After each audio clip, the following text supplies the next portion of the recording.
मुंबईतल्या धोकादायक इमारती खाली करून त्या तत्काळ पाडल्या जात नसल्यानं मानवी जीवाची फार मोठी किंमत अनेकदा मोजावी लागली आहे। मागील वर्षी मुंबई महापालिकेनं 772 इमारती अति धोकादायक म्हणून जाहीर केल्या होत्या। त्यातल्या सुमारे 250 इमारती मोकळ्या करून पाडण्याचं काम सुरू आहे। तर उर्वरित प्रकरणात कोर्टाने स्टे दिला असल्यामुळे बीएमसी आता या प्रकरणांमध्ये प्रतिज्ञापत्र दाखल करणार आहे। यावर्षीही बीएमसीने 552 इमारती अति धोकादायक म्हणून जाहीर केल्या आहेत। या इमारतींना पालिकेनं आता नोटिसा द्यायला सुरुवात केली आहे। या व्यतिरिक्त बीएमसीच्या मालकीच्या 124 इमारतीही अति धोकादायक स्थितीमध्ये आहेत। 542 C1 कॅटेगरीच्या बिल्डिंग्स आपल्याला लक्षात आल्या पूर्ण मुंबईमध्ये, आणि त्यातही परत आपल्या ज्या काही ॲक्शन्स आहेत, नोटीस देणे, इव्हॅक्युएट करून घेणे, लाईट पाणी कट करणे आणि बाकी ॲक्शन्स त्या आपल्याला घेणे आहे।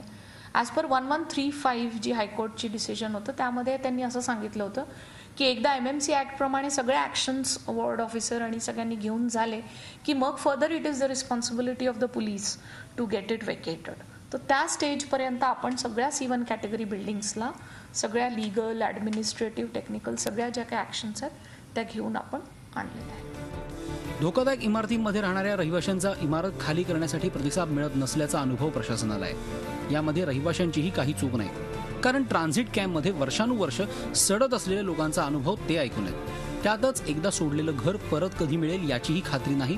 तसंच सरकार, पालिका आणि बिल्डरांवर विश्वास नसल्यानं नागरिक धोकादायक इमारतीत राहणंच पसंत करतात।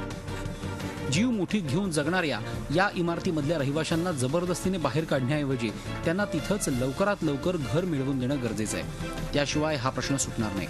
नाहीतर दरवर्षी घडणाऱ्या इमारत दुर्घटनांमधून काहीच धडा घेतला गेला नाही असंच म्हणावं लागेल। Krishna Patil, Zee Media, Mumbai. Zee 24 तास रहा एक पाऊल पुढे।